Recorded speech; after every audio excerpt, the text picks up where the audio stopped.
Graphing integers. You have to figure out where the number is on the number line. 2.1 graphing integers.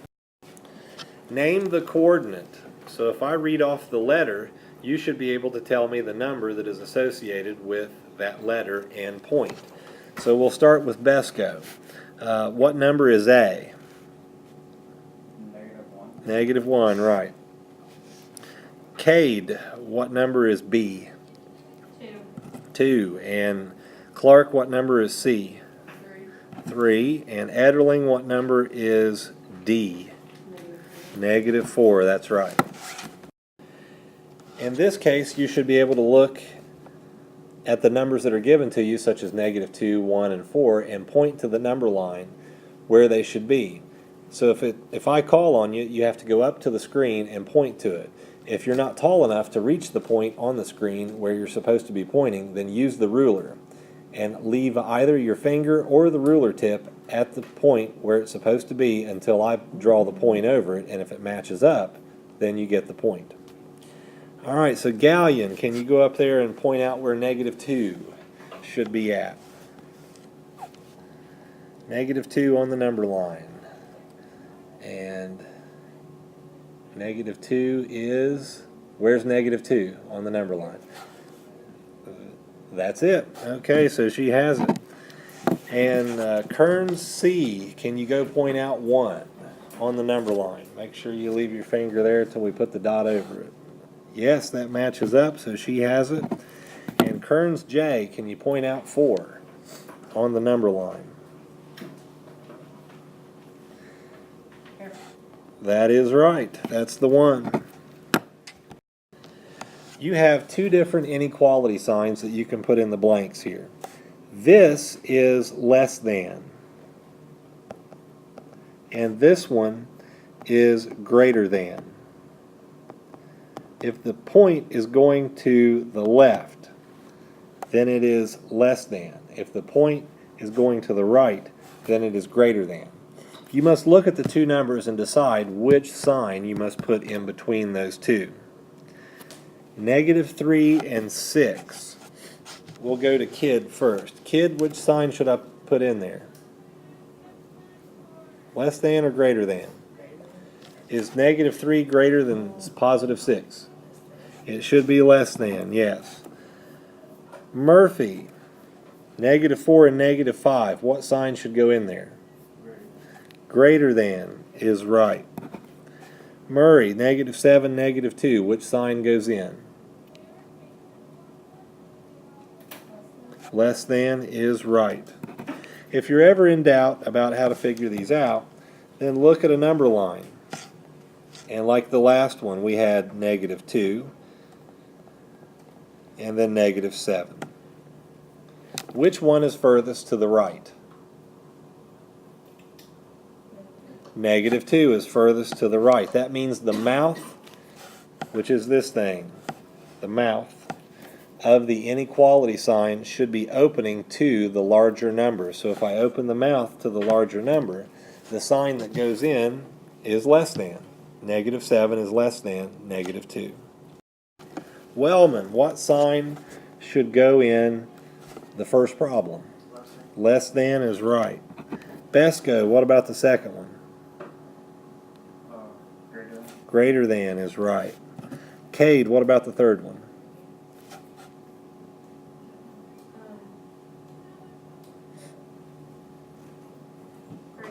Greater than is right. Clark, what about the fourth one? Less than is right. Ederling, what about the last one? Less than is right. Absolute value signs. This is not 1 minus 21. These are not ones. Those are absolute value brackets. They're written a little bit taller than the numbers and everything else. Whatever is in the absolute value sign, when you dwindle it down to just one number, what comes out must be positive. So the absolute value of -2 is +2. If I have an absolute value of +8, then the number that comes out is positive 8. It must be positive when it comes out. Down here at the bottom, what's the absolute value of negative 3? 3. This is a minus sign. What's the absolute value of negative 2? 2. What's the answer to the problem? 1. 3 minus 2 is 1. The first one goes to Gallion. What's the absolute value of negative 3? It is 3. That's right. Kearns C. What's the absolute value of 4? 4 is right. Kearns J. What is the answer to this problem? 9 is right. And Kidd, what's the answer to the last problem? Answer is 4. Right. 2.2 is about the coordinate plane. This is very simple, yet if you still mess up on some things from this, it's going to make life really difficult for the rest of Algebra 1, Geometry, and Algebra 2. In years past, I've had Algebra 2 students that could not plot negative 3, 2 on a coordinate plane. And that was the opening piece of like a 2-page problem. So from the very beginning, they couldn't get anything done. Just all because this was never taken care of. So that's why we're going through this again for you guys, because I know you've had this in middle school. So in the first set here, we have write the ordered pair for each point. And I'll do an example on the screen. We'll put this one in black. And the point is here. For that point, for me to figure out what the coordinates are of that point, I would start at 0. And then I would have to figure out how far to the left or to the right I have to move in order to line up with that point. How far from 0 do I have to move, and what direction am I going to have to move? I'm going to have to go to the right how many? 1. So I would start out by writing 1 and then comma. So I've gone over 1. How far do I have to go up to get to the point? 5. So the point is 1, 5. So, Murphy, can you tell me what the coordinates are for point A? Negative 5, 3 is right. And Murray, can you tell me what the coordinates are for point B? Negative 1, negative 5 is right. Wellman, what's the point for C? 4, negative 3 is right. Besco, what's the point for D? 2, 3 is right. Cade, what's the point for E? 6, 5. 6, 5 is right. Clark, what's the point for F? Negative 3, 1. Negative 3, 1 is right. Ederling, what's the point for G? Negative 6, Negative 6, negative negative 3. 3 is right. Gallion, what's the point for H? 1, negative 2 is right. Kearns C. Can you go point to where point A should be?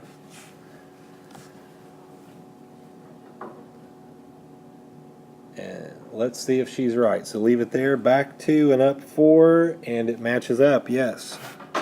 Kearns J, how about point B?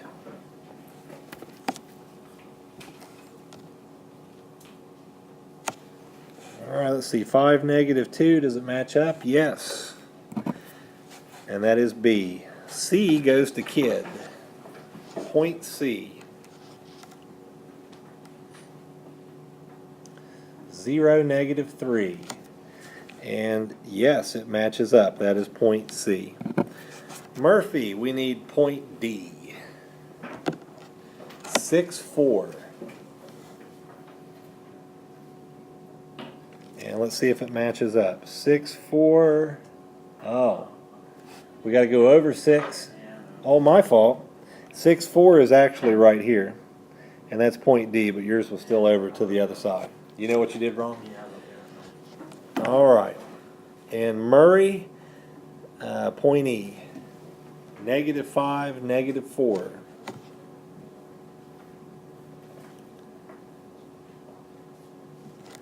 Let's see if she's right. Yes, that's it. These are the quadrants of a coordinate plane. You'll have problems in which they'll ask you questions about the quadrants. If you don't know the quadrants, then it's going to make it very difficult to answer those questions or perform anything that needs to be done in the problem. The first quadrant is in the upper right, and its points are positive, positive. The second one is the one to the left, and that's negative, positive for your points. The third one is below the second one, and that's negative, negative. And the fourth one is below the first one in the bottom right. That's going to be positive, negative. If you know this, then it becomes very simple. What if I have a point that is right here? Can you tell me what point or what quadrant this point is in? Which one is it? You say 1. Anybody say 2? All right, we have 1 and 2 for an answer. Anybody say 3 or 4? No. Well, the right one is neither. This is on the y-axis. Remember, this is the y-axis, this is the x-axis. And if your dot is exactly on an axis, then the answer would be none. It's not in any quadrant. Anytime a point shows up on an axis, the answer is none. It's not in any quadrant. Name the quadrant that the point is in. Wellman, what quadrant is number 1? It's in quadrant 2. That's right. And the next one goes to Besco. What about number 2? 4. It's in quadrant 4. That's right. Cade, number 3. 3. It's in quadrant 3. That's right. Clark, number 4. 1. It's in 1. And Ederling, number 5. 3. It's in 3. And Gallion, 6. It's negative 2, 0, so here's my quadrants. And if I go back 2 and then up 0, I'm on the x-axis. So what should it be? X-axis or just none. It's not in any quadrant. 2.3, adding integers. You cannot use a calculator in class on this. You're going to learn how to do this without calculators, so if you have a calculator, face down or put it away if it's yours. If it's mine, just put it face down. You must be able to add 2 integers together in your head or using some kind of work on paper. Find each sum, no calculator. I am going to use a red marker and a green marker to do the following. Negative 3 plus 6 is the problem. And when you add positive and negative numbers, you can make a chart like this. I have 3 negatives, and then I have 6 positives. When you're adding positive and negative numbers, you can cancel out one negative sign for one positive sign, and do so until you can no longer cancel anything out. What do I have left? 3 what? 3 positive, so the answer is positive 3. In the next problem, I have 9 positives, and then I have 4 negatives. So I can cancel one negative for one positive until I can no longer cancel. What do I have left? How many? 5. Yeah, I have a positive 5. In the next problem, I have 2 negatives added with 5 negatives. Do I have anything that I can cancel out? So what do I have altogether? Yeah, I have 7 negatives, and the answer is negative 7. Whenever you get to a problem like this, it is tempting to say the answer is 7 because you've just added up 7 negatives. If you say 7 and the answer is negative 7, it is wrong. They are not the same thing.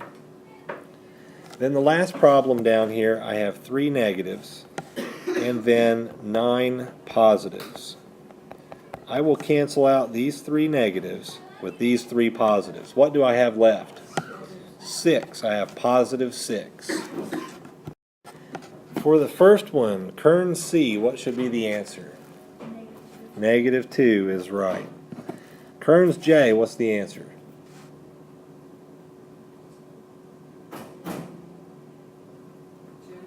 It is 2, right. Kid, what's the answer to the third one? Negative 6. -6 is right. Murphy, what about the last one? 6. 6, that's right. Simplify each expression. Remember, you can only add like terms. 5a plus 2b is not 7ab. That is not possible. So keep that in mind. 5a plus 2b